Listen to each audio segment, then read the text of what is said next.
आम आदमी पार्टी उत्तर प्रदेश में होने वाले निकाय चुनाव में दिल्ली के मुख्यमंत्री अरविंद केजरीवाल के शिक्षा, स्वास्थ्य, यातायात, बिजली पानी के मॉडल को लेकर उत्तर प्रदेश की जनता के मध्य मजबूत दावेदारी पेश कर रही है। आम आदमी पार्टी यूपी प्रभारी सांसद संजय सिंह ने ट्वीट कर अयोध्या नगर निगम के लिए मेयर प्रत्याशी इंजीनियर कुलभूषण साहू को घोषित किया। वहीं पार्षद प्रत्याशियों की सूची कुछ इस प्रकार है। कृष्णा नगर वार्ड 11 से मोहम्मद फहीम, सरदार पटेल नगर वार्ड 23 से शिव कुमारी वर्मा, नानकपुरा वार्ड 58 से वंदना यादव, झारखंडी वार्ड 45 से गायत्री मिश्रा, शिवाजी नगर वार्ड 50 से ऋतु गुप्ता, मनीराम दास छावनी वार्ड 55 से गुड़िया रानी, विवेकानंद वार्ड 7 से इकबाल इदरीसी, अभीराम दास वार्ड 1 से मोहम्मद आसिफ, पुरुषोत्तम नगर वार्ड 2 से कुसुम देवी, वशिष्ठ कुंड वार्ड 8 से अंजलि यादव, आचार्य नरेंद्र देव वार्ड 13 से विवेक कुमार वर्मा, सावरकर नगर वार्ड 15 से सिराज अहमद, हनुमान कुंड वार्ड 21 से कलावती, देवकली वार्ड 31 से समीर मिश्रा, रामकोट वार्ड 45 से संगीता गुप्ता। आम आदमी पार्टी के जिला अध्यक्ष अनिल कुमार प्रजापति ने बताया कि आम आदमी पार्टी को जनता का भरपूर समर्थन प्राप्त है। पिछले कुछ समय में आम आदमी पार्टी ने अपने अभियानों के अंतर्गत जनसमर्थन प्राप्त कर अरविंद केजरीवाल के मॉडल को घर घर पहुंचाया है। आम आदमी पार्टी ने शिक्षित, जुझारू और ईमानदार लोगों को निकाय चुनाव में टिकट दिया है और प्रत्याशियों ने जनता के मध्य बिजली, पानी, सफाई, कूड़ा, गंदगी जैसी तमाम चीजों से जनता को अवगत कराया है और विश्वास दिलाया है कि अगर आम आदमी पार्टी के प्रत्याशी को जनता चुनती है तो यूपी की जनता को दिल्ली और पंजाब जैसा मॉडल देखने को मिलेगा। जिला अध्यक्ष अनिल कुमार प्रजापति ने कहा कि आम आदमी पार्टी बची हुई सीटों पर अपने उम्मीदवारों का नाम जल्द ऐलान करेगी। मौके पर उपस्थित नगर पंचायत प्रभारी जुल्फिकार आलम, मोहित महाराज, आसिफ सिद्दीकी, शाहजहां मास्टर आदि लोग उपस्थित थे। आपकी प्राथमिकता रही है अगर जनता चुनती है रियासत? जैसा कि हमारी पार्टी दिल्ली में आम आदमी पार्टी का जैसा परफॉर्मेंस है, उन्होंने जो वादा किया है उसको उन्होंने पूरा करके दिखाया है। ठीक उसी तरीके जो हमारा मुद्दा है house tax half, water tax माफ़ का, इस बेस पे हम लोग नगर निगम का ये चुनाव लड़ रहे हैं। अगर हमारी पार्टी आती है, अगर जनता का प्यार और आशीर्वाद मिलता है तो हम जो वादा किए हैं उसको पूरा करेंगे। पूरी लगन के साथ, ईमानदारी के साथ हम उसको वादा पूरा करेंगे। और हमारा नाम इंजीनियर कुलभूषण साहू है। जैसा कि 2-3 साल पहले से हम दाना पानी सेवा संस्थान के अध्यक्ष हैं और हमारी संस्था एजुकेशन पे अच्छा से काम कर रही है। निःशुल्क मोहल्ला कोचिंग सेंटर, करीब काफ़ी बच्चों को हम लोग फ्री में शिक्षा दे रहे हैं और बहुत सारा काम हमने किया। निःशुल्क कपड़ा वितरण, भोजन वितरण अभियान 2-3 साल से हम चला रहे हैं। इसके और ऐसे करते जैसा कि हम लोगों ने कहा है इसमें पूरा करेंगे। कुलभूषण साहू को कल माननीय राज्यसभा सांसद जी ने अयोध्या की सूची जारी कर दी, दूसरी सूची। उसमें अयोध्या का mayor candidate engineer Kulbhushan Sahu को आम आदमी पार्टी ने बनाया है।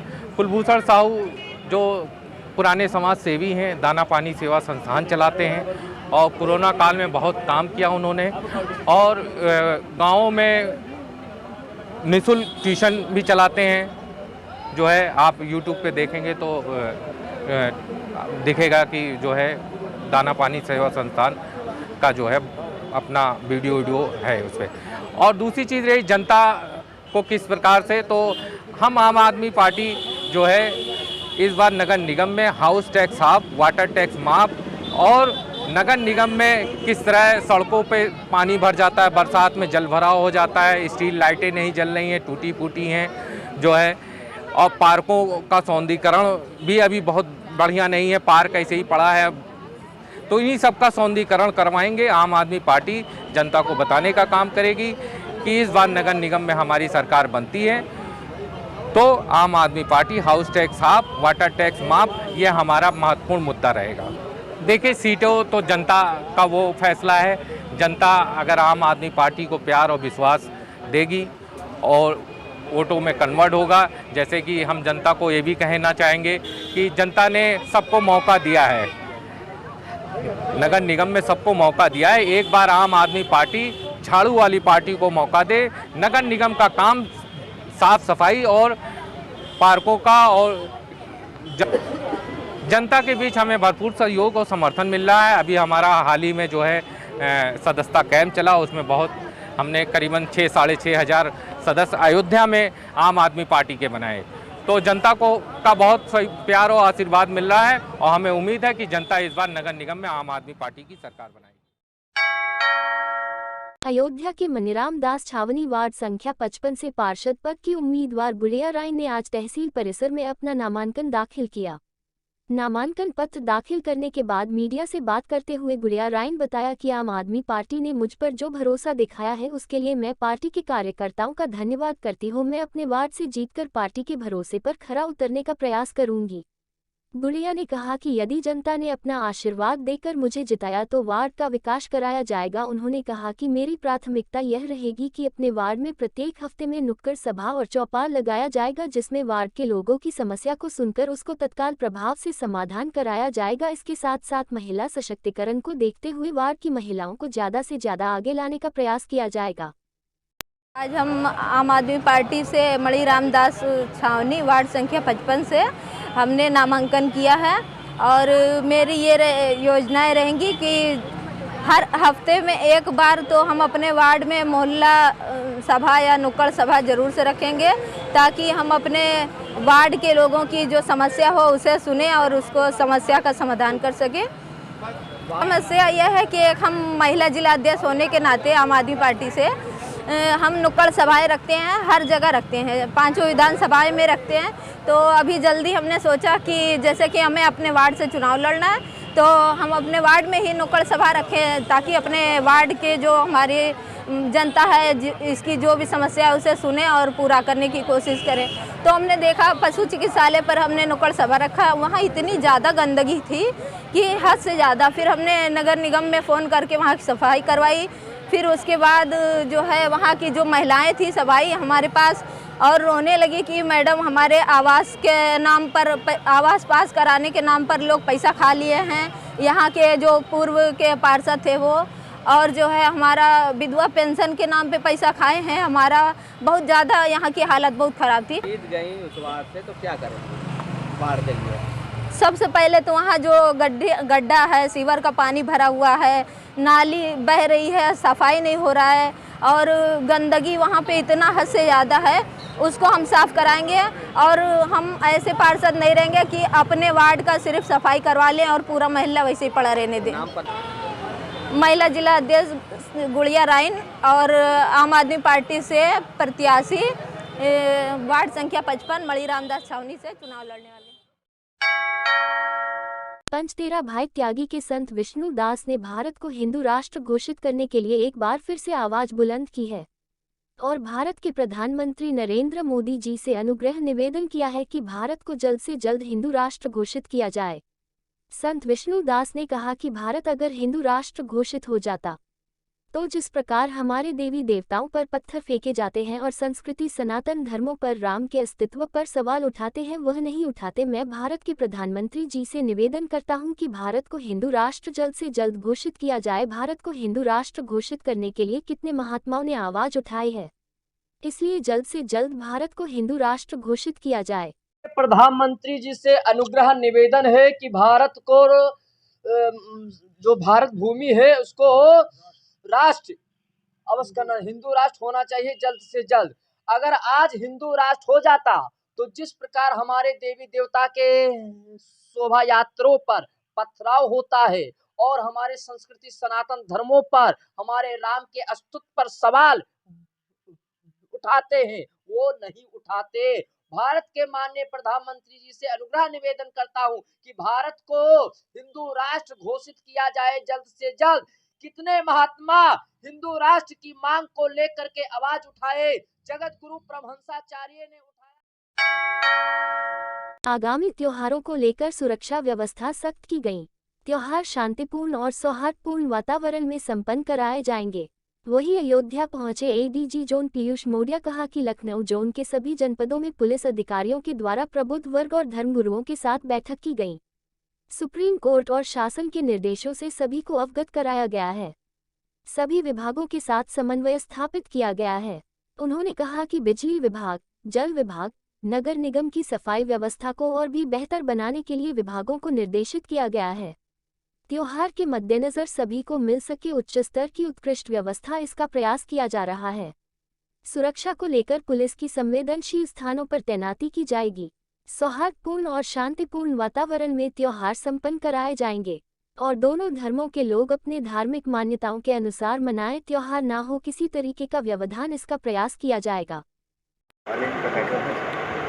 देखिए, अभी औपचारिक जो है सूचना नहीं आई है, परंतु जैसा मैंने आपको कहा कि जिस भी दिवस पे कोई कार्यक्रम यहाँ पर होंगे अति विशिष्ट लोगों के, पुलिस उस की स्तरीय सुरक्षा, उत्कृष्ट स्तर की सुरक्षा करने के लिए प्रतिबद्ध है और बड़े अच्छे से सारे प्रबंध आदेश जारी करके उसके अनुसार डिप्लॉयमेंट किया जाएगा। सर, नगर निगम का पहला चुनाव है, 2 चरणों में चुनाव, उसका एक चुनाव पहला चरण का नामांकन समाप्त हो चुका है, दूसरा चरण, तो इस चुनाव में किस तरह से निर्देश दिए गए हैं और किस तरह से अच्छा होगा, क्या क्या निजाम दिए गए हैं, जिससे संवेदनशील बूथ है तो किस तरह से? देखिए, किसी भी चुनाव में सबसे पहला हमारा दायित्व यह होता है कि लोग सुरक्षित वातावरण में बिना किसी डर के जो है अपने वोट के अधिकार का प्रयोग कर पाएँ। इस हेतु संपूर्ण जनपद में अलग अलग थाना क्षेत्रों में जो बूथ हैं, उन बूथों का और बूथ के आसपास के इलाकों का भ्रमण करके तय कर लिया जाता है कि कहीं पर किसी प्रकार की संवेदनशीलता तो नहीं है। इस आधार पर सामान्य और संवेदनशील इलाकों में जो है सारे बूथों को सेग्रीगेट कर लिया जाता है। पुलिस द्वारा, हमारे सभी अधिकारियों द्वारा सभी स्थानों के भ्रमण कर लिया गया, परंतु पुनः भी ये भ्रमण सभी बूथ क्षेत्रों का जारी है। हम पुलिस व्यवस्था प्रत्येक बूथ पर जो मानक है उसके अनुसार ही करेंगे और हमारे सभी अधिकारी चुनाव के दौरान, चुनाव के पहले भ्रमणशील रहेंगे। किसी भी प्रकार के नियमों का उल्लंघन ना हो, यह सुनिश्चित करेंगे। देखिए, अब हमने अयोध्या पुलिस ने, हमारे जो यहाँ पर डीआईजी साहब हैं मुनिराज जी और आईजी साहब श्री प्रवीण कुमार, इन्होंने मिलकर एक विस्तृत सुरक्षा योजना बनाई है इस प्रकार से कि जब भी कभी कोई इस प्रकार के कार्यक्रम होते हैं जहाँ अति विशिष्ट लोग विभिन्न राज्यों से यहाँ पहुँचते हैं, तो तुरंत उनकी सुरक्षा व्यवस्था यहाँ उनके अनुसार यहाँ पर डिप्लॉयमेंट हो जाए। और चूँकि इस प्रकार के कार्यक्रम यहाँ लगभग हर कुछ दिनों में होते हैं, इसलिए अब हमारा प्रयास यही रहेगा कि हमारे जो ड्यूटी पॉइंट्स हैं वो पूर्व के निर्धारित हैं। इसके अलावा हर कार्यक्रम से पहले अधिकारी स्तर से संपूर्ण सुरक्षा योजना को रिव्यू कर लिया जाता है और हम स्थान की, मार्ग की, व्यक्ति की सुरक्षा सभी पर पूरा ध्यान देते हैं। सर, रमजान का महीना चल रहा है और अलर्ट भी जारी है, तो इसके लिए जोन में किस तरह से निर्देश दिए गए हैं? देखिए, हमारे लखनऊ जोन के सभी जनपदों में सभी पुलिस अधिकारियों द्वारा जिले के लोगों से, व्यापार मंडलों से और विशेष तौर पर धार्मिक गुरुओं से गोष्ठियां कर ली गई हैं, बैठकें कर ली गई हैं। उन्हें माननीय सुप्रीम कोर्ट के निर्देशों से, शासन के निर्देशों से सभी से अवगत करा दिया गया है। साथ ही उनकी जो छोटी मोटी जो दिक्कतें हैं, समस्याएं हैं, उनके बारे में उनसे जानकारी प्राप्त करके विभिन्न विभागों से समन्वय स्थापित किया गया। बिजली विभाग, जल विभाग, नगर निगम जो सफाई इत्यादि की व्यवस्था करते हैं, यह प्रयास किया जा रहा है कि जो एक अपेक्षित व्यवस्था लोग चाहते हैं उस स्तर की उन्हें उत्कृष्ट व्यवस्था उपलब्ध हो और जहाँ कहीं पुलिस द्वारा सुरक्षा व्यवस्था करने की आवश्यकता है और पुलिस सुरक्षा व्यवस्था करे। हम हर हाल में बड़े ही सौहार्दपूर्ण वातावरण में शांतिपूर्ण तरीके से सभी त्योहारों को संपन्न कराना चाहते हैं और चाहते हैं कि यदि एक ही तारीख पर विभिन्न धर्मों के त्यौहार हों तो किसी व्यक्ति को अपने त्यौहार को तरीके से संपन्न कराने में किसी प्रकार का व्यवधान ना हो। अयोध्या वामदलों ने प्रदेश की ध्वस्त कानून व्यवस्था को लेकर प्रतिवाद दर्ज कराते हुए राज्यपाल को संबोधित ज्ञापन मजिस्ट्रेट को सौंपा। प्रांतीय आह्वान पर सौंपे गया ज्ञापन भाकपा जिला सचिव अशोक तिवारी ने बताया कि इस सरकार में अपराधियों के हौसले बुलंद हैं, वे शरेआम गोली मार रहे हैं। पुलिस हिरासत में डबल मर्डर के प्रयागराज की घटना के बाद जालौन में परीक्षा देकर घर लौट रही छात्रा को बीच सड़क दिनदहाड़े गोली मारी गई। बलिया में छात्र नेता को गुंडों ने दौड़ा कर मार डाला। उन्नाव में जमानत पर छूटी गैंग रेपिस्टों ने बलात्कार पीड़िता का न सिर्फ घर जला दिया बल्कि परिवार के दुधमुन्हे 2 बच्चों को जलती आग में फेंक दिया। ये घटनाएं दिखाती हैं कि प्रदेश में कानून का राज नहीं है। कानून व्यवस्था के नाम पर राजनीतिक विरोध का गला घोंटा जा रहा है। उन्होंने कहा, प्रदेश में कमजोर तबकों, दलितों, अल्पसंख्यकों तथा महिलाओं पर हमले और उनका उत्पीड़न लगातार बढ़ता जा रहा है, जिसकी प्रतिदिन अखबारों में छपा करती है। पुलिस थाने भ्रष्टाचार के अड्डे बन चुके हैं, वहां उत्पीड़ित कमजोर लोगों की कोई सुनवाई नहीं हो रही है। ज्ञापन देने वालों में अशोक यादव, जिला प्रभारी अतीक अहमद, राम भरोस, काशीराम यादव, विनोद सिंह, उमाकांत विश्वकर्मा, अयोध्या प्रसाद तिवारी आदि लोग उपस्थित रहे। लोगों ने मुख्य रूप से कानून व्यवस्था जो प्रदेश में लगातार गिरती जा रही है, गिरती क्या जा रही, पूरी तरह ध्वस्त हो चुकी है। अभी देखिए, इससे पहले प्रयागराज में जिस तरह 2 लोगों की हत्या की गई पुलिस अभिरक्षा में रात के 10 बजे, और पुलिस ने कोई भी जवाबी कार्रवाई हमलावरों के ऊपर नहीं किया।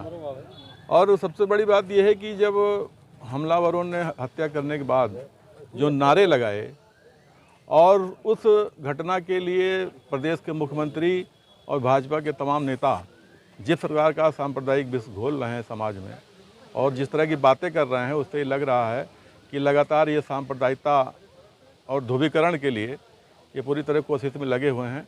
अभी कुछ दिन पहले बलिया में एक छात्र नेता को दौड़ा कर हत्यारों ने पीटा, मार डाला, उसमें पुलिस ने कोई कार्रवाई नहीं की। आए दिन समाज में दलितों पर, महिलाओं पर, अल्पसंख्यकों पर और जो कमज़ोर तबके के लोग हैं, लगातार उन पर हमले हो रहे हैं। और सरकार, ये जो पुलिस थाना है, ये पूरी तरह भ्रष्टाचार में डूबा हुआ है। इन जो गरीबों की कोई सुनवाई कहीं भी नहीं हो पा रही है। जो कमज़ोर तबके के लोग हैं, वो अपनी सुनवाई के लिए कहाँ जाएँ, किसके पास जाएँ, कोई सुनने को तैयार नहीं है। तो इन्हीं सब बातों के लेकर आज वाम दलों ने महामहिम राज्यपाल को संबोधित ज्ञापन भेजा है। नहीं, पढ़ना तो नहीं चाहिए कोई प्रभाव, लेकिन भाजपा की जो सरकार है वो लगातार इस प्रयास में है कि उसका ध्रुवीकरण, इस नाम पे हम हिंदू मुस्लिम नाम पर ध्रुवीकरण करें, लेकिन उसका कोई लाभ इनको मिलने वाला नहीं है। जनता इनकी वास्तविकता को अच्छी तरीके से समझ रही है, और हर व्यक्ति जान रहा है कि वो हत्या हुई तो किस प्रकार हुई, क्यों हुई, कैसे हुई, ये सब जान रहा है, कहे कोई न भले, लेकिन सभी लोग जान रहे हैं। कि नेताओं से भी बातें साफ हो रही हैं। जिस तरह वो कह रहे हैं कि वो हत्यारा था, वो अपराधी था, वो उसका यही हक होना चाहिए, होना कैसे चाहिए, पुलिस अभिरक्षा में है वो, पुलिस और उसके आप देखे होंगे, तमाम टीवी चैनलों पर देखे होंगे, वैसे देखे होंगे कि पुलिस उसको पूरा घेरे रहती थी, घेर के लेके जाती थी। उसके बावजूद भी हत्यारा उनके नज़दीक तक पहुंचता है, कनपट्टी पर गोली लगाता है। हम उनकी कोई वकालत नहीं कर रहे हैं अतीक अहमद की, वो अपराधी थे, बड़े अपराधी थे, उनके खिलाफ कानूनी कार्रवाई होनी चाहिए थी। लेकिन सरकार अपने आप को न्यायपालिका से ऊपर समझ रही है। वो न्यायपालिका को इसके सामने मतलब नहीं है, वो खुद दंड दे रही है। तो न्यायपालिका की क्या ज़रूरत है, थानों की क्या ज़रूरत है, सरकार जो चाहे वो कर ले। इन्हीं सब बातों के लिए हम लोगों ने ज्ञापन आज दिया। बात नहीं है, बिल्कुल सख्त कार्रवाई करे, हम लोग तो खुद चाहते हैं और कहते भी हैं कि सख्त कार्रवाई करें, लेकिन सख्त कार्रवाई ये नहीं है कि पुलिस अभिरक्षा में रह के उसे गोली मार दीजिए आप। ये कौन सी तरीका है? हमारे पास संविधान है, कानून है, कानून का काम, ये अदालतों का काम है उसको दंड दिया जाना। और तमाम अदालतों में जो तमाम मुजरिम छूटते हैं, अभी कहेंगे तमाम मुजरिम छूट जाते हैं, तो मुजरिम जो छूटते हैं वो भी पुलिस वालों की नाकामी है कि जो छूटते हैं वो साक्ष्य नहीं इकट्ठा करते हैं, जो पर्याप्त साक्ष्य अदालत को मुहैया नहीं कराते हैं, तो वो छूट जाते हैं। और ये तो अदालत काम है कि अगर पुलिस ने पकड़ा है तो ये अदालत काम है कि उनको दंडित करे, नहीं है। Nepal association of tour and travels के आयोजनों में और पोखरा महानगर पालिका के सहयोग में पोखरा नेपाल टूरिज्म की टीम प्रमोशन के लिए अयोध्या पहुंची हुई थी, जिसमें मुख्य अतिथि के रूप में पर्यटन विभाग अयोध्या के उपनिदेशक आरपी यादव शामिल हुए। कार्यक्रम का आयोजन द प्लानर्स कंपनी के प्रमुख विजय शंकर मिश्रा के द्वारा किया गया था। कार्यक्रम में नेपाल से आए हुए महापालिका के सदस्यों ने अयोध्या के टूर एवं ट्रेवल्स को संचालित कर रहे लोगों को अपने प्रोजेक्ट के बारे में समझाया। मुख्य अतिथि उपनिदेशक पर्यटन आर.पी. यादव ने बताया कि Nepal association of tour and travels और पोखरा महानगर पालिका के सहयोग से अयोध्या के टूर और ट्रेवल्स का कार्य कर रहे लोगों का एक सेमिनार आयोजित किया गया। कार्यक्रम के आयोजक विजय शंकर मिश्रा ने बताया कि कोरोना काल से ही ट्रेवल्स क्षेत्र से जुड़े लोगों को काफी दिक्कतों का सामना करना पड़ा था। अयोध्या और नेपाल में आने वाले पर्यटकों को किसी भी तरह की परेशानी न हो, इसीलिए इस सेमिनार का आयोजन किया गया है, जिसमें नेपाल के होटल मालिक और टूर एंड ट्रेवल्स से जुड़े लोग शामिल हैं। अयोध्या और नेपाल दोनों धार्मिक क्षेत्र है और दोनों का रोटी बेटी का रिश्ता है। इसीलिए नेपाल से अयोध्या बाद में आने वाले श्रद्धालुओं को हम यहाँ अच्छी सुविधा देंगे और अयोध्या से नेपाल जाने वालों के लोगों को नेपाल तो लोग अच्छी सुविधा है देंगे। वहीं Nepal association of tour and travels agent NATA के अध्यक्ष हरिराम अधिकारी ने बताया कि अयोध्या और पोखरा सिटी का धार्मिक संबंध है, इसी को बढ़ावा देने के लिए यह कार्यक्रम आयोजित किया गया था। उन्होंने कहा कि भगवान राम की मूर्ति बनाने के लिए जो शालिग्राम आया हुआ है वह नेपाल के गंडकी प्रदेश पोखरा से आया है और शालिग्राम विश्व में एक ही जगह मिलता है जो पोखरा में है। नेपाल में मुक्तिधाम भी पोखरा जाते समय सड़क मार्ग से भ्रमण कर सकते हैं। इसलिए मेरा निवेदन है कि जो भी पर्यटक नेपाल घूमने आओ वह पोखरा जरूर आए। इस कार्यक्रम में S K Singh vice president tourism association of Bihar, Sachin Sharma treasure tourism association of Bihar, Hariram Adhikari अध्यक्ष Nepal association of tour and travels NATA, Sangita general secretary Nepal association of tour and travels NATA, Ravindra Paudel, Sachin Sharma treasurer आदि लोग उपस्थित रहे। नेपाल के पोखरा से ये लोग आए हुए थे अपने बिजनेस को बढ़ाने के लिए और अयोध्या में जो है जो टूर ऑपरेटर ट्रैवल एजेंट थे उनसे मुलाकात करने के लिए और यहाँ पर अयोध्या से पोखरा के लिए इनवाइट करने के लिए आए थे और साथ में वहाँ की समस्याओं को समझने आए थे। तो यहाँ के टूर ऑपरेटरों ने अपनी समस्याएं उनको बताई हैं और ये कहा है कि वो हम जो है सब वहाँ पर समाधान आपकी समस्याओं का करेंगे। इसी तरह जो है हमारे टूर ऑपरेटर जो थे, प्लानर और 2-4 लोग और मीडिया बंधु, इन लोगों ने भी देखा कि उन लोगों का पॉजिटिव थिंकिंग थी, तो इससे दोनों शहरों के बीच में पर्यटन बढ़ेगा। मुख्य उद्देश्य इनका यही था। नहीं, ये लोग होटल व्यवसायी हैं, इनके जो लोग आए हुए हैं इनके वहाँ पर होटल, रिजॉर्ट, ट्रैवल एजेंसियाँ हैं, तो ये चाहते हैं कि अयोध्या से पोखरा आएँ तो हमारे होटल में रुकें, हमारी ट्रैवल एजेंसियों का यूज करें और उनको बिजनेस अधिक से अधिक मिले और साथ में यहाँ के टूर ऑपरेटर जो है वहाँ जो टूरिस्ट हैं उनको ये बिजनेस जो है यहाँ के टूर ऑपरेटर को देंगे, जिससे कि जो है यहाँ के टूर ऑपरेटर जो है लाभान्वित होंगे। तो दोनों देश के टूर ऑपरेटरों का एक ये जो है मीटिंग थी कि आपस में जो है वो किस तरह से दोनों एक दूसरे की सेवा प्रदान करें और उससे जो है अधिक से अधिक अपना। ये बेसिकली जो कार्यक्रम हम लोग कर रहे हैं ये हम टूरिज़्म इंटरचेंज कार्यक्रम है, जिसमें कि नेपाल टूरिज़्म बोर्ड और नेपाल की काफ़ी प्रचलित एजेंसीज़ जो कि यहाँ पे हम लोगों ने उनको इनवाइट किया है और वो लोग आए हैं, तो हम उसमें आउटबाउंड फॉर नेपाल टूरिज़्म और नेपाल से इनबाउंड जो इंडिया टूरिज़्म, जैसे कि आप देख रहे हैं इस समय अयोध्या को लेके अयोध्या से लेके जनकपुरी और इन सब पे कई ऐसे पुराने जो ओल्ड रोड्स थे जिनको हम लोग डेवलप कर रहे हैं, मतलब हमारा टूरिज़्म, हमारी गवर्नमेंट डेवलप कर रही है टूरिज़्म को प्रमोट करने के लिए। तो इन सब चीज़ों को हम लोग फोकस करते हुए, पॉइंट बनाते हुए इस चीज़ को, इस कार्यक्रम को रखा है हमने। सर ये पोखरा जो पोखरा एक टूरिस्ट डेस्टिनेशन, बहुत पॉपुलर डेस्टिनेशन है वहाँ का, नेपाल का, जिसको अगर आप नेपाल गए और पोखरा नहीं देखा तो समझिए नेपाल नहीं देखा, वो ऐसा डेस्टिनेशन है। राम मंदिर जैसे कि देखिए हम नेपाल से अभी जो भगवान के विग्रह बनाने के लिए, भगवान श्री राम और सीता जी के विग्रह के लिए वहाँ से नेपाल ने एक स्टोन पत्थर भेजा है, वो वहीं से आया।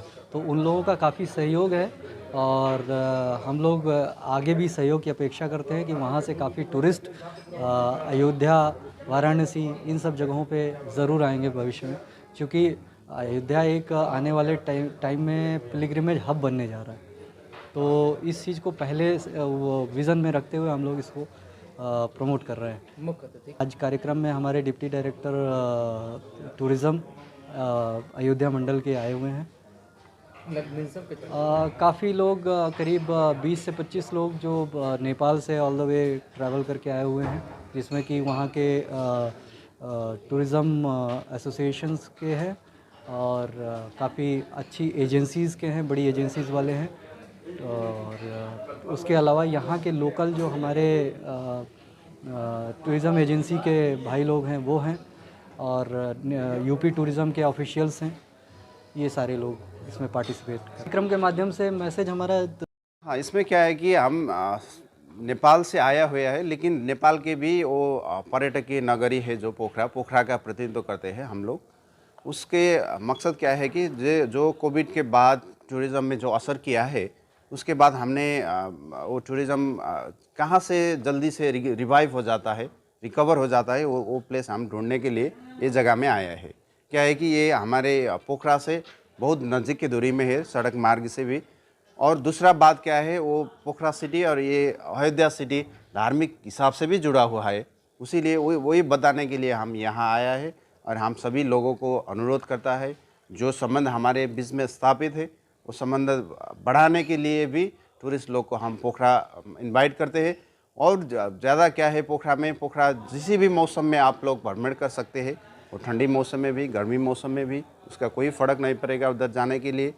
और पोखरा में उतना धार्मिक भी नहीं है, धार्मिक मात्र नहीं, उसमें क्या है, प्राकृतिक ढेर सारा ताल है, वो एडवांसर गतिविधि है, पैराग्लाइडिंग, अल्ट्रालाइट, ढेर सारे एडवांसर एक्टिविटीज़ भी उधर होता है।